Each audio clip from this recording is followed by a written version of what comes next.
everyone, welcome. Today we're diving deep into a topic that's going to shape the future of the US economy in ways that impact all of us: tariffs. With President-elect Donald Trump planning to increase tariffs on imported goods, there's a lot of buzz about what that really means. Are tariffs truly good for the economy, or is there more to the story?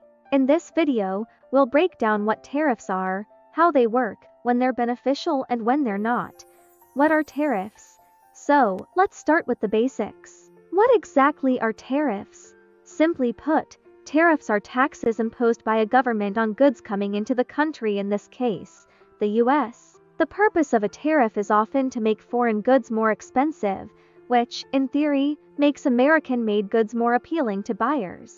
To illustrate, let's say you're buying a smartphone made overseas. If there's a 10% tariff on that phone, it costs the company more to bring it into the US, and they'll likely raise the phone's price to offset this cost. This makes a US-made phone comparatively more affordable and competitive in the market.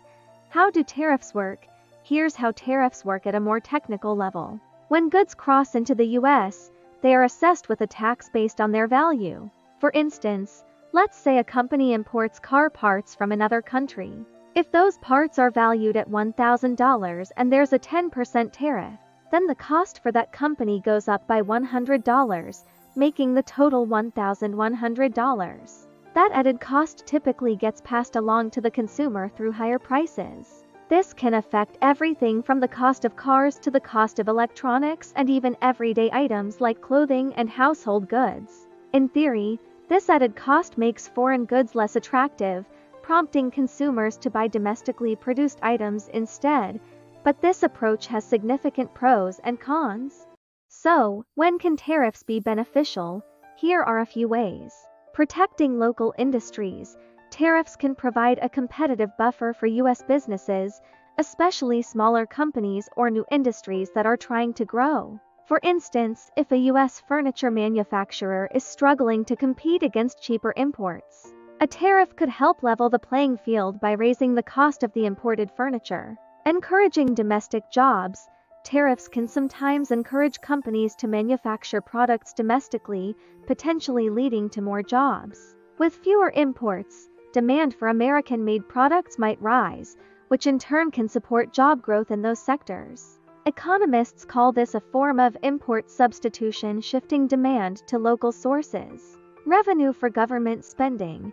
Tariffs can be a source of revenue for the government, although this is less common today than it was historically. These funds could, in theory, go toward infrastructure, education, or other public projects. But the benefits of tariffs are a balancing act. They help some parts of the economy while potentially harming others. Now, let's talk about President-elect Trump's proposed tariffs. Trump has been vocal about wanting to bring more manufacturing back to the US and reduce reliance on foreign goods, especially from countries like China. According to CNN, Trump's strategy involves significantly increasing tariffs on certain imports to make it more costly to buy goods from abroad. His belief is that this will drive consumers and businesses toward American-made goods, boosting local industries. Trump has argued that these tariffs are about more than just economics. He sees them as a matter of national security. By reducing dependence on foreign goods, he believes the US can strengthen its own supply chains and reduce vulnerability to global disruptions. But many economists are raising concerns that this approach might not go as smoothly as he envisions.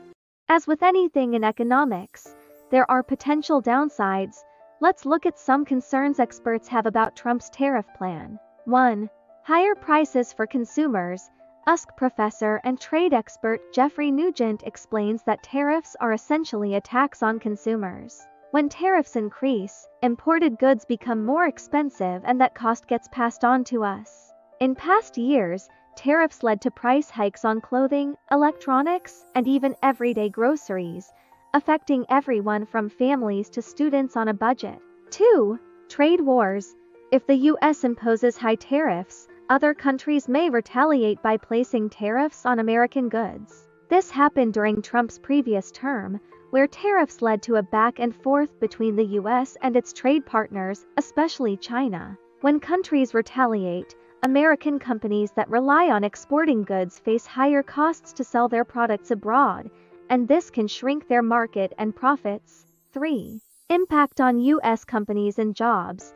High tariffs may hurt U.S. companies that rely on foreign parts. Take, for example, Steve Madden, the shoe company. In a recent CNN article, Madden explained how past tariffs on Chinese imports put pressure on their profits. When companies face higher production costs, they often make tough choices, like raising prices or even laying off workers to make up the difference. This can backfire, making it harder for U.S. companies to compete globally. 4. Fewer product choices. High tariffs can reduce the variety of goods available to consumers. Imported goods often offer unique qualities, prices, or technologies that may not be available in domestic alternatives. When tariffs push these options out of reach, it can limit consumers' choices. We've seen a real-world example of how tariffs play out. Back in 2018, Trump imposed tariffs on a range of imported goods, sparking trade tensions with China and other nations. The result, the prices of many everyday products went up. A study by the National Bureau of Economic Research found that those tariffs cost the average American household between $400 to $500 per year due to price hikes on consumer goods. While some sectors benefited, the trade-off was significant. American consumers and companies had to shoulder higher costs. Economically, tariffs seem straightforward: make foreign goods more expensive and watch domestic goods thrive. But in practice, tariffs rarely have a one-size-fits-all effect. According to BBC News, economists warn that while tariffs can bring short-term gains for specific sectors, they often lead to longer-term costs for the broader economy. The issue is that tariffs disrupt global supply chains, and in a global economy, even American-made goods often rely on parts and materials from other countries. As Jeffrey Nugent points out, tariffs raise prices for U.S. consumers. They don't just impact one sector, but ripple out across the economy. Higher tariffs might give temporary boosts to some jobs, but they could weaken the overall competitiveness of U.S. businesses if they struggle to afford the necessary imports. So, are tariffs good or bad for the economy? The answer isn't black and white. Tariffs can serve as an economic tool to protect industries and create jobs domestically, but they have downsides. As we've seen in the past, they raise prices for consumers and can lead to international trade conflicts. President-elect Trump's tariff plan could have mixed results. It might help some industries while raising prices across the board and even costing jobs if businesses are forced to absorb those higher costs. Ultimately, tariffs are a balancing act. They can create temporary wins but often come at a cost. Let us know what you think. Will Trump's new tariffs make America stronger or add to the challenges?